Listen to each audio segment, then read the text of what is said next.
The Messiah said, "When you come to know yourselves, then you will become known, and you will realize that it is you who are the sons of the living Father. But if you will not know yourselves, you dwell in poverty, and it is you who are that poverty." Please repeat daw, kapatid. Ito po yung tanong, King Witse. Sa ngayon ho bang panahon ay tumutulong ba yung Seven Assembly na gumigising na assembly, yung nakagising na ng mga assembly, ay tumutulong ba sa pagtatayo ng ating kingdom? Yan lang po. Okay. Please. Ibig sabihin, 6 other assemblies. Kung tumutulong na ba? Tama ba, kapatid, yung intindi ko sa tanong mo?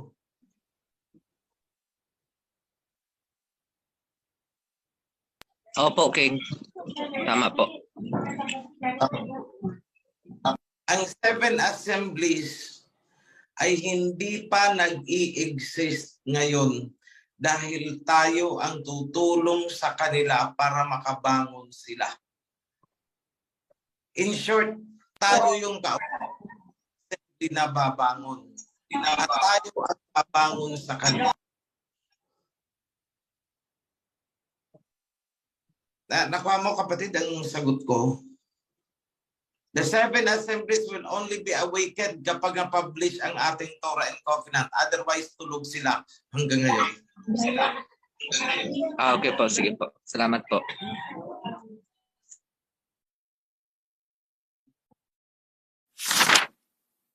Kapatid from Leyte, meron pong katanungan tayo sa chat box galing po sa ating kapatid from Japan. Tanong po kung ang second tithes ay pwedeng gamitin sa mga meet and greet at kapistahan ng ating kawan, pwede rin po bang ibahagi ang second tithes para sa temple donation? Yan po ang tanong niya, mahal na priest. Ako na ang sasagot. Sa kamahalarin na po. Okay po. Ang second tithes po, may ibang purpose yan. Hindi natin yan dapat i-consider na ito na yun. Kapanahon ng Israelites, nung nagtayo sila ng kanilang temple, hindi nila ginamit ang kanilang second tithe. Hindi lang ang masasabi ko.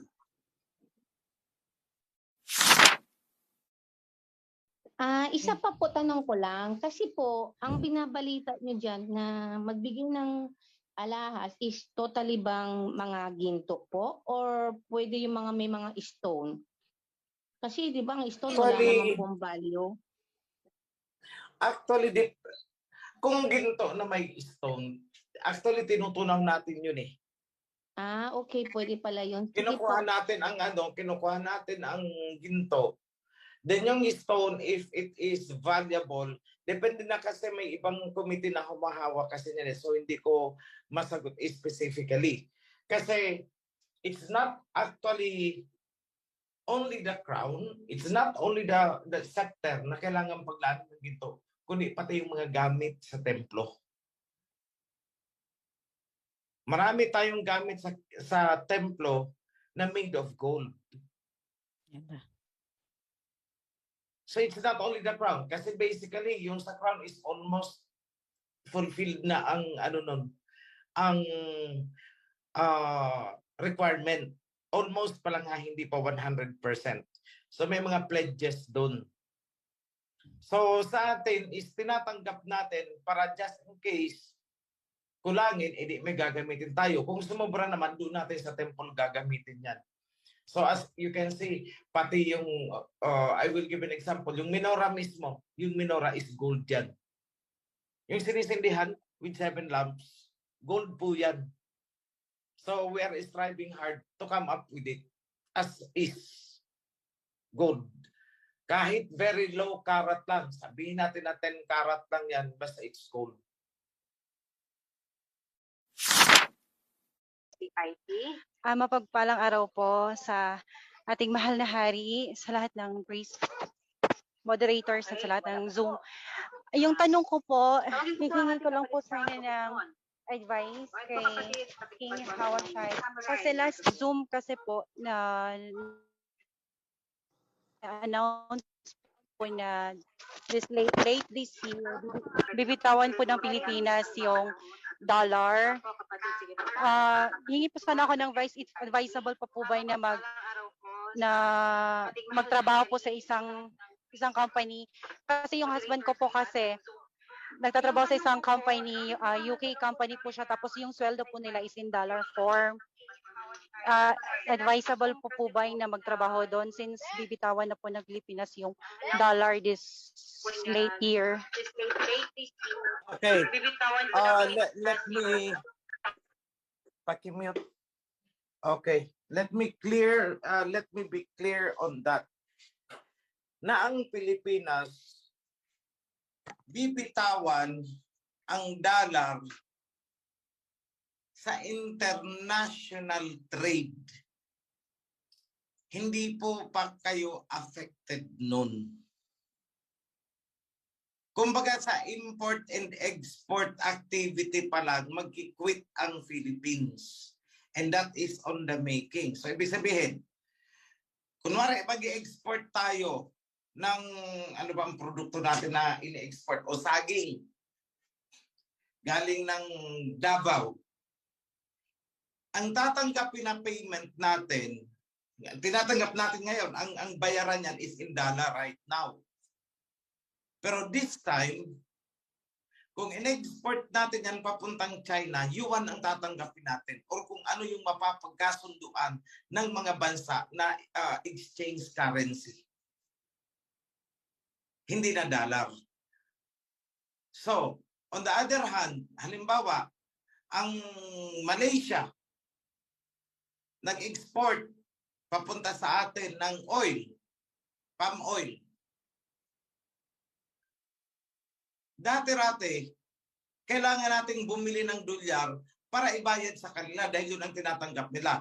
Pero ngayon, hindi na dolyar ang gagamitin natin.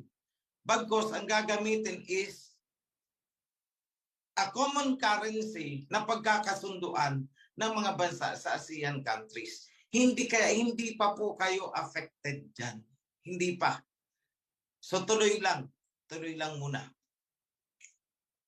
The government will make an announcement kung affected na ang working sector, ang BPO, or something like that. The government will surely explain. Mag-a-announce yan. So hintayin po natin yun bago tayo gumawa ng anumang hakbang. Yan lang po, kapatid. Pag wala pa po, ay ito po ulit ang aking itatanong. May tanong po dito. Just curious, what does Mahal na Hari preferred birthstone po? Mahal na Hari, tinatanong po ang inyong birthstone.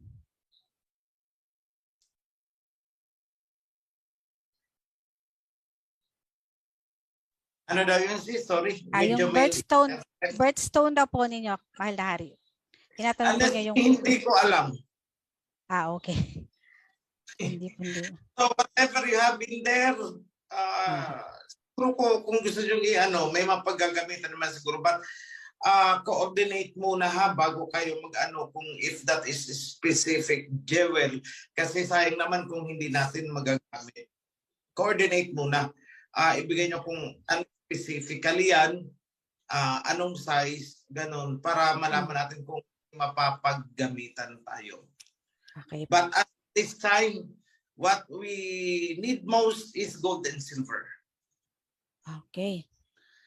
Kaya salamat po, Mahal na Hari. Ang kasunod pong katanungan ay kung sakali, kanino i-address yung mga padala po natin? Kung meron daw pong magpapadala, kanino naman daw po i-address? Temporarily, coordinate kahit sinong priest. Sila na po ang mag-explain ng procedure kasi honestly hindi ko hinahawakan yung tungkol sa bagay na yan. Pwede rin kay Priest June Moneda, coordinate na lang po kayo kasi may alam ko may pinamahal ako on the technical side sa mga pagtitest niya, sa pagtutunaw. We have one person sa Kawan din. Then, ang inventory is alam ko may record ang treasury. Okay po. Or kay Priest Dondon. Yan. Kay Okay Priest Don. Priest Don o kay Priest June. Okay po, meron po ditong nagtatanong, babasahin ko lang po, saglit lang po mga nag-raise hand po ha. Importante po kasi to. Mapagpalang umaga po, priest, tanong lang, nagbigay po ako ng cash for the temple. Ayoko pong magpa-mention.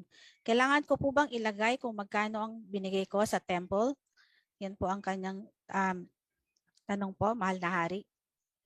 Okay. As much as possible, in-advise ko yan noon na lahat ng magbibigay sana sa temple is alam din namin because gusto ko sanang mag-maintain ng isang record book na pag natapos ang temple, magkakaroon tayo ng isang building sa katabi, it's a gallery, na doon lahat ang mga donors with their corresponding amounts. But then, marami ang ayaw magpa-mention.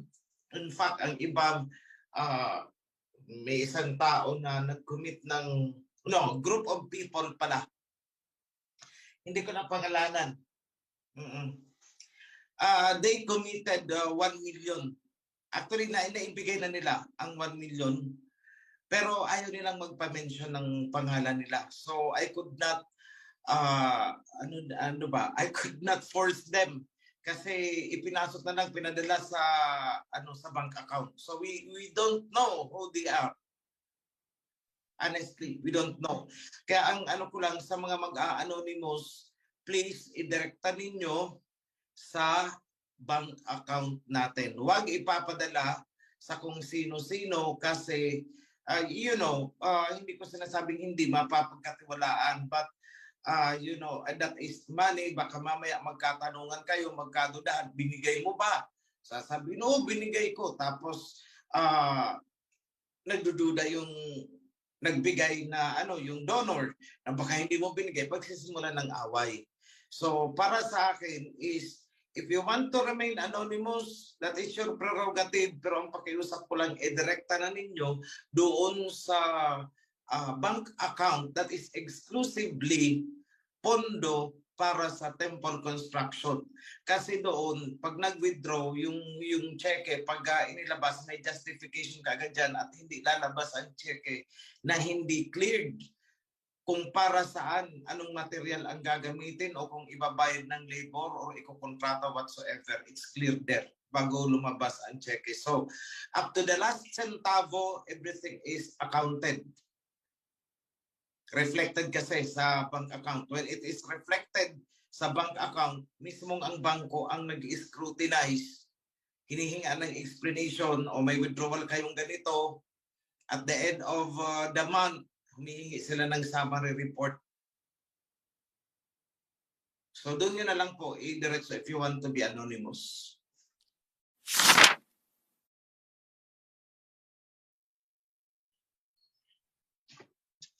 Hello, magandang tanghali po sa ating lahat, lalong-lalo na si aking mahal na hari. Ito po ay clarification lang po tungkol po dito sa pagtatype. Sa negosyo po, kung halimbawa po, kasi ang sabi po nila, lahat na pumapasok income. Paano po kung halimbawa bumili, tungkol po ito sa negosyo, bumili ako ngayon ng sasakyan, 1 milyon. Tapos, ito ay negosyo po ito. Naibenta ko ito ng 900. Paano ba yun po?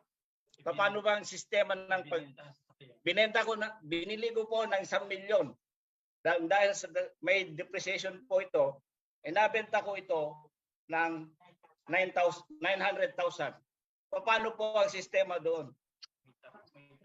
May tax po ba yun? Bro Elmer. So, kung nasa buy and sell ka,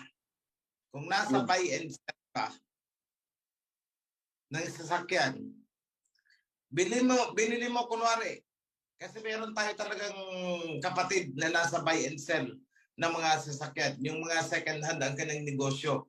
So ang ginagawa niya, bibili niya kunwari 500,000, i-repair niya, aayusin niya, sabi natin gumastos pa siya ng 200,000, ibebenta niya ng mga 800,000 yan or 900,000, something like that. So, binili mo ng 500. gastos yun. Ginastusan mo pa ulit ng pag-ayos, pinarepaint mo 200, so 700. Naibenta mo 600 lang, may tithes ka ba? Wala. Kasi may income ka, kasi lahat naman ng sa accounting kasi, lahat ng pumapasok sa iyo is considered as income. Pero hindi lahat ng income ay titable. Lagi mong kikwentahin kung may kinita ka. Kaya nga ang napakasimpleng example ko niyan is kamote. Kunwari ikaw ay nagbabay and sell ng kamote. Yun na lang ang napakasimpleng example. Binili mo, kinontrata mo dun sa paghango mo, ang halaga ng kamote is 1,000. Ginastusan mo transportation ng 100 pesos. Nagbayad ka ng pahinante, another 100 pesos, baggage.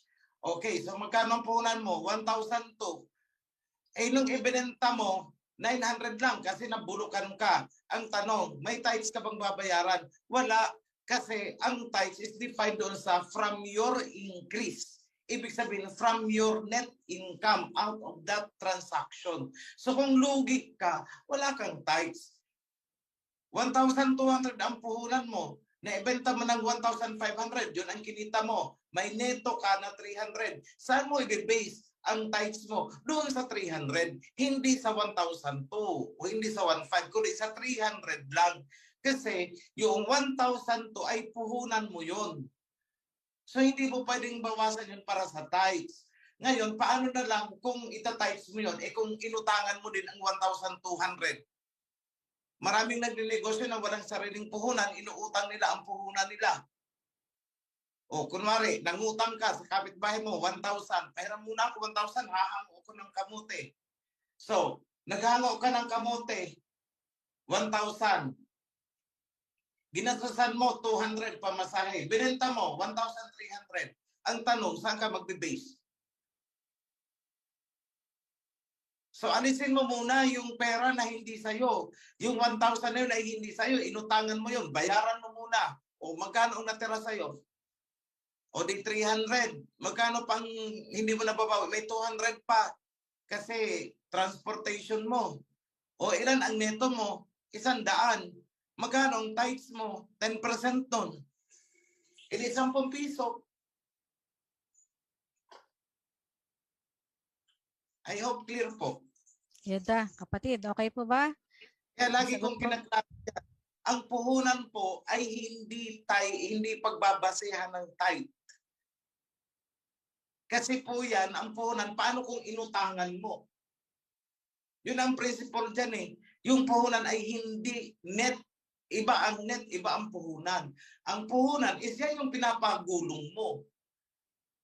O, paano na lang? Kunwari, bigyan ko kayo ng example ulit. Sa 1,000 lang tayo. 1,000 ang iyong puhunan. Bumili ka ng kamote, pinamasahian mo ulit. 100, pamasahe, 100 para sa bagahe. Magkano? 1,200. Eh, nag-break even ka kasi matumal. Nabenta mo, buti, bumalik, 1,200. Magkano ang tithes mo? Alam mo, mag-tithes ka ng 120. O hango ka ulit. O magkano lang ang pera mo? Di 1,000 something na lang. Eh, 1,1. Naghango ka ulit.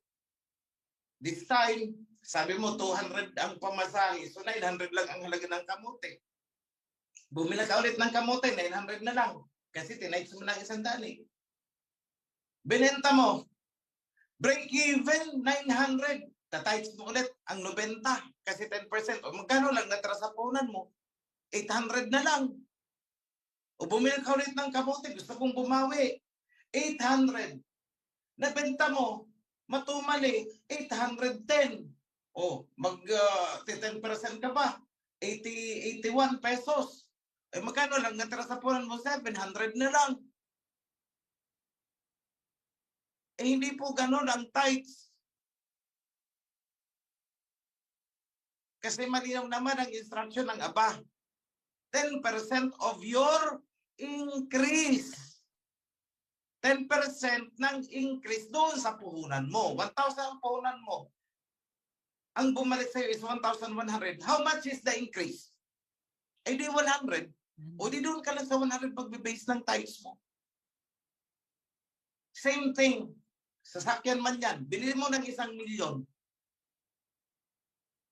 Ang purpose mo is ipampapasada mo. So, may tithes ba yun? Wala. Puhunan yun eh.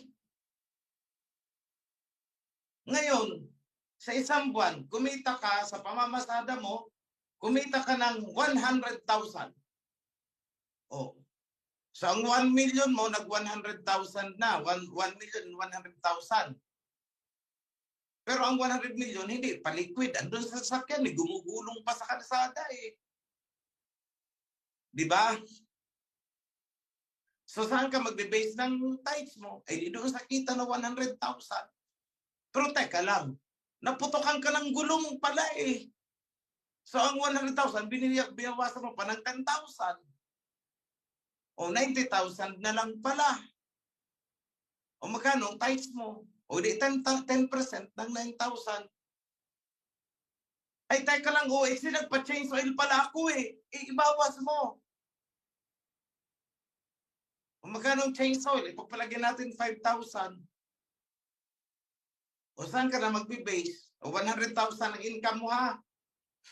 Bumili ka ng, ulitin ko lang, bumili ka ng sasakyan, 1 million, ipinampasada mo. 1 month, 100,000 ang income mo. Out of the 100,000 na income, gumastos ka ng change oil. Bumili ka ng gulong. Binayaran mo ang driver mo. Ay aba, sa 100,000, ang natira sa'yo ay 50,000. Saan ka magta-tithes? Pwede doon sa 50,000 dahil doon ang increase. O ngayon, yung sasakyan mo is nagde-depreciate yun. Expense yan.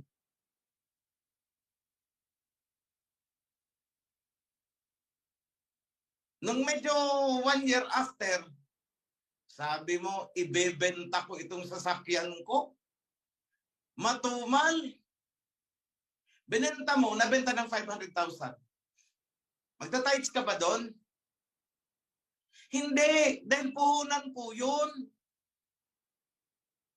Gagamitin mo yun para makabili ka ng bago.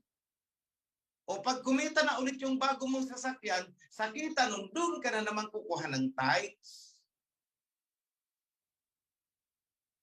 O, the same thing sa mga nagbabuy and sell ng lupa. O, bimili ka ng lupa. Magkano yan? 1 million. Okay. Nagbayad ka pa ng taxes, kung ano-ano, processing, etc. Ang 1 million, gumastos ka pa ng 300,000. So magkano puhunan mo sa lupa? 1,300,000. Correct? 3 taon bago mo na-dispose. Sa loob ng 3 taon, nagbayad ka ng amilyar. 10,000, 10,000, 10,000 kada taon. So magkano? Ang puhunan mo ngayon, 1,330,000. Eh, nabenta mo na. Tuwang-tuwa ka ngayon. Nabenta ko na. Nabenta mo ng 1,500,000. O magkano ang kinita mo? Eh di ibawas mo 1,500,000 minus 1,330,000. O yung natira, yun ang doon ka kukuha ulit ng tithes. So anong nangyari doon? Sa 1 million, bumalik na ang puhunan mo. Bibili ka ulit ng lute. At yun naman ang ibebenta mo ulit. In short, kahit ikaw ay nagta-tithes, hindi nakakain ang iyong puhunan. Dahil ang usapan is increase. Kung walang increase, wala kang tithes. Pag may increase, tsaka ka magta-tithes. Klarado po yan. Okay. So I hope clear. So Linaw hindi po, po kapatid. pabigat ang tithes ha, hindi pabigat. Yes. Ang mahal na hari, meron pong katanungan dito. Sasabayin ko po itong tanong kasi parehas po eh. Yung isa po ay tumatanggap ng 20,000 galing po sa husband niya, wala po siyang work. And then yung isa naman po, namatay na po yung asawa niya pero may pension at siya rin may pension. So tinatanong nila both kung saan po nila kukuhanin yung tithes or dapat bang kuhanan ng tithes yung mga nare-receive po nila since wala po silang work. Pero may dumadating pong pera. Alam mo sis, hindi naman pinag-uusapan sa tithes kung may work ka o wala. Ang pinag-uusapan dyan, may income ka. Di ba? Okay po. Ano ang pension? Di ba income? O hindi dapat may tithes yan? Eh bali po, yung ang tanong po niya ay meron siyang pension from her husband at meron din siyang sarili niyang pension. Parehas po ba niyang tatanggalan ng 10% po yon? Believer ba ang husband? Yes po. Ay, Ay, patay na po eh. Patay na. O edi solo niya na pala yun eh. Kanya na yun eh. So lahat Oo. po, okay. Hindi naman na Okay pwede mag-tithes ang husband niya eh. Okay po. Kapatid na Teban from KSA. Go ahead kapatid. Pakibukas po ng inyong mikropono. Yan. Salamat po. Happy Sabbath po sa lahat. Salamat at Gina na tinawag niyo na po ako. Hindi po gaano siguro itong panmanahari na related pero nabasa ko kasi dito sa Isra chapter 3 verse 10 dahil din siguro sa tamang pag-tithes and then pagtutulungan noon sa panahon ni King David. Sinabi po dito, when the builders had finished laying the foundation of the temple, the priests put on the robes and blow trumpets in honor of the Yahweh, while the Levites from the family of Asaph praised Alahayam with cymbals. All of them followed the instruction given years before by King David. Ang tanong ko po, mahal na hari, is yung panahon ba noon, itong sinabi dito sa Isra 3:10, meron po bang luma at saka bagong espiritu or consciousness na meron po ba na ganang noon at saka ngayon? At saka itong mga membro ng sa kawan, itong nasa loob ng Zoom, ito po ba ay kung meron pong lumang espiritu, ito po ba ay sila o kami noon na kasalukuyang i-revise o nabuhay sa kapanahunan ngayon? Tama po ba yung ano bro, nalito ako doon sa nalito ako doon sa huling part ng question mo. Ang ano ko po is meron po bang luma at bagong diwa na kung nangyari noon is mangyayari noon. Ibig ko po sabihin is ayan, parang ganyan siguro reincarnation. Itong mga tao na sa harapan ko ngayon, ito sa loob ng Zoom, 238 na mga tao at saka doon sa live, posible po ba na ito din sila na mga tao o mga diwa, espiritu noon sa kapanahunan ni David na binanggit po dito sa Isra 3:10? Hindi. Ang pangyayari ang nauulit, hindi yung tao. Yung event, di ba nagtayo ng temple noon? Sina David yun. Nagtatayo tayo ng temple. Hindi ibig sabihin na yung mga tao-tauhan noon, yun din ang mga tao-tauhan na muling nabuhay ngayon. Hindi po ganon. But rather, yung pangyayaring nagtayo ng temple sila noon at nauulit ngayon, yun ang nauulit. Pero yung mga taong present noon, hindi pwedeng sabihin sila rin yung mga taong present ngayon at nagbago lang ng anyo at isinilang lang ng reincarnated. Hindi po ganon. Pero kung yung spirit na sinasabi mo is yung diwa na nagpapagalaw sa atin, yung spirit ba noon na nagbuklod sa kanila, yun din ba ang spirit ngayon? My answer is yes. Kasi ang covenant na sinusunod nila noon, the spirit of that covenant is the same spirit of the covenant na hawak natin ngayon dahil iisa lang naman ang covenant na nagtuloy. Nawala lang kasi in between. I hope clear ang ah, sagot ko sa iyo, kapatid. Yes po, maraming salamat po.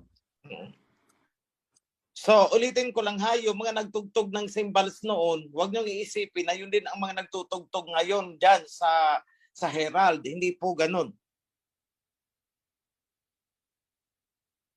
Wala po tayong doctrine of reincarnation. That is Ito. Buddhist belief. Hello po, magandang araw po mga kapisabat po. At sa mga priest, sa ating Joshua at sa mahal na hari. Ang tanong ko lang po ay tungkol po sa sa kingdom. Di ba nagtatayo po tayo ng kingdom sa Mount Zion, Kingdom of Heaven. And then mayroon pong tatayo na king. At ito po ay kukurunahan sa darating na taon. So ang tanong ko po, yung pagiging king niya po ba ay sa Ophir lamang po ba o buong lahi ng Israelites? Kasi po tayo po ay dito sa Ophir ay natukoy na po yung ating pinanggalingan. Tayo po ay galing po sa Ephraim. Yun po kung tayo ay natukoy na ang descendant natin. So ang pagiging king po ni King Oichi ay kabuuan po ba ng Israel o sa Ophir lang po? Yun lang po ang tanong ko. Kabuuan ng Israelites regardless kung nasaan sila. Dahil yung covenant na nag-establish ng kingship ay sumasakop sa buong Israelites. Yan yung nakasulat sa, if I recall it right, sa Deuteronomy. Tama it's on the early part of Joshua chapter 1, 2, 3. There, you can find it. Na nung binasbasan ni Jacob ang 12, yung mga anak niya. 'Di ba inadapt niya si Ephraim at saka si Manasseh. Si Manasseh si Ephraim ang naging firstborn. Although si Manasseh ang panganay. Pero dahil sa basbas ni Jacob, nabaliktad yun. Si Ephraim ang naging panganay. Ngayon, paano si Judah? Kung mapapansin nyo, ang nakasulat dyan, ang basbas kay Judah is, yung the scepter will not depart from Judah. Hindi maaalis kay Judah ang setro. Ibig sabihin yung kingship. Until the one, may hangganan, until the one to whom it belongs come. Hanggat hindi dumarating yung isa na mula sa vine of Joseph. Kasi ang blessing kay Joseph naman is, you are a fruitful vine. Bakit sinabing fruitful vine? Kasi doon manggagaling kay Joseph yung magiging king kung saan ipapasa ni Judah ang setro. So kung ano ang coverage, scope of kingship ni Judah, yun ang scope ng kingship. Kung ano ang scope ng kingship ni David, yun ang scope of the kingship of the one from Ephraim. Regardless kung saan napadpad ang mga Israelites, sakop sila noon because there is only one covenant na kumukubkob sa buong Israelite. Walang exemption dyan. Only one covenant. Only one kingship. Yan. I hope, kapatid, nasagot ko ng satisfactory yung tinatanong mo. Okay po. Salamat po, kapatid Ariel. Meron po tayong Tanong sa ano po sa Facebook Live, Mahal na Hari, paano po kung OFW po? Paano po or magkano ang dapat na maging tithes? Paano po kung may tinutulungan na kapatid kada buwan at nagbibigay din po ng pangsustento po sa nanay? Paano po ang pagkwenta para sa tithes? Salamat po. Sis, hindi nagbabago yung pagkikwenta natin. Nasagot ko na yan kanina. Ang ibabawas mo ay kung ano yung gastos na dahil sa pagtatrabaho mo. Yun lang ang pwedeng ibawas. Yung mga isinustento natin, ipinadala para sa ganito, sa ganun, hindi po yun kasali sa isusubtract. Okay po. Okay po, So, ganito, Mahal na Hari. kung magkano ginagastos ninyo dyan, dahil sa pagtatrabaho nyo dyan, kung may inuupahan kayo dyan, passport ninyo, etc., ibawas nyo yun. Diba? Then, kunin nyo na ang tithes. Yung matitira, yun ang ipadala ninyo sa mga magulang ninyo o kung mga sino-sino. Okay po. Ito po, isa na. May tanong po ako, ano po kaya ang gagawin ng nanay ko? Wala po siya work, wala po siya pinagkakakitaan. Umaasa lang po sa pension ng tatay namin. Pero tatay namin ay wala sa loob ng covenant. May karapatan po ba si nanay namin na hatiin ang pension ng tatay namin? Gusto hatiin ng nanay ko yung pension ng tatay ko para ang kalahati ay doon niya kukunin ang kanyang tithes. Pwede po kaya yun, pero hindi magpapaalam sa tatay namin kasi papagalitan siya. Pwede po kaya yun, kamahalan? Actually, tanong. bakit? Kasi ang income ng mag-asawa is conjugal property yan. Okay. So, ibig sabihin, magkano man yan, maliit or malaki, entitled ang asawa sa kalahati. Kasi tingnan nyo, halimbawa, nakabili ang mag-asawa ng property o halimbawa, ipunin ninyo lahat yan, yung pension na yan, kunwari hindi nyo ginagastos, at ibinili ng lupa. Kanino ang lupa?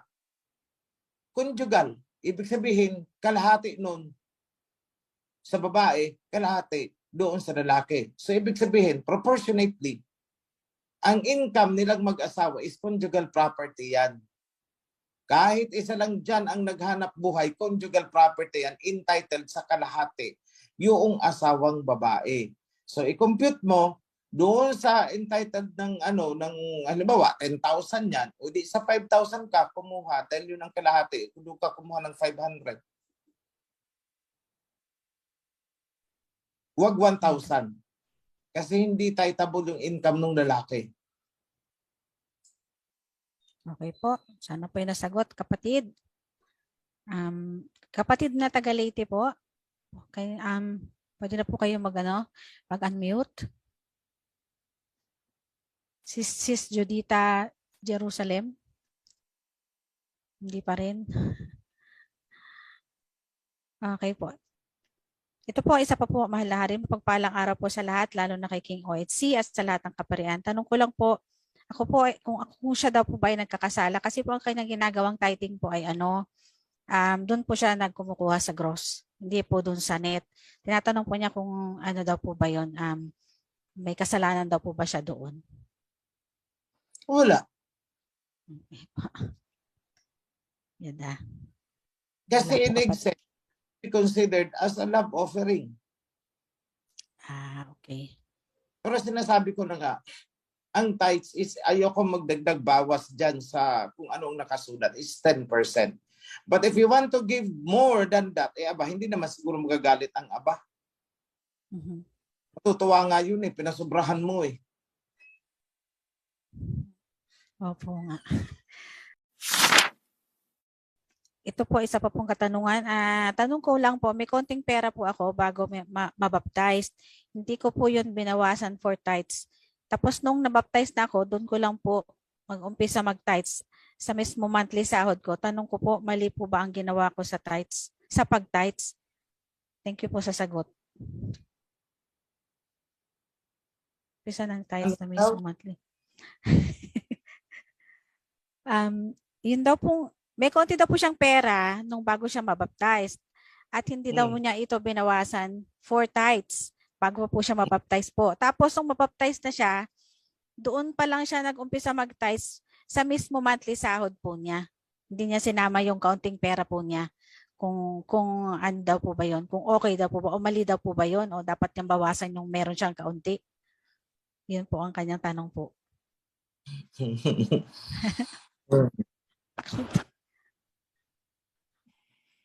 Alam nyo, ako ang magsasagot ng isa lang. Kahit nung hindi ka pa nababaptize, buong buhay mo ay pag-aari ng alahayab.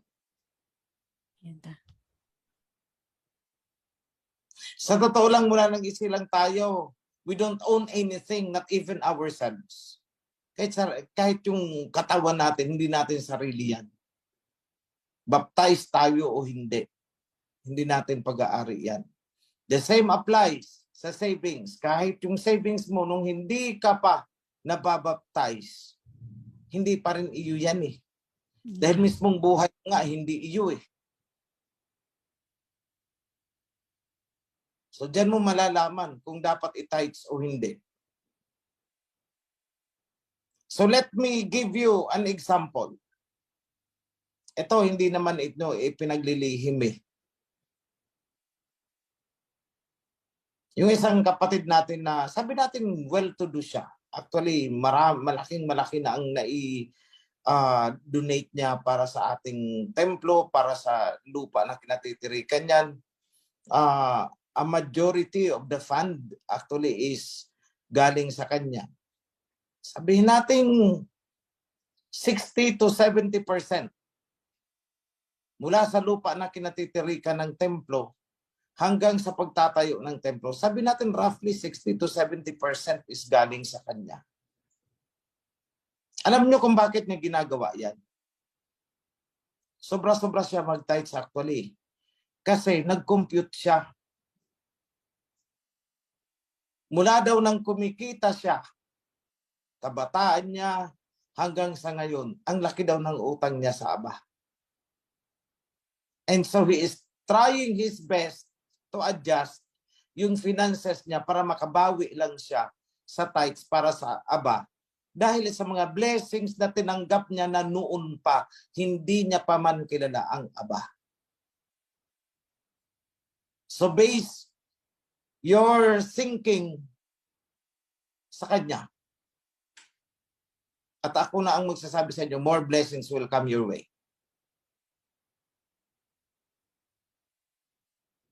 Yun lang, kapatid.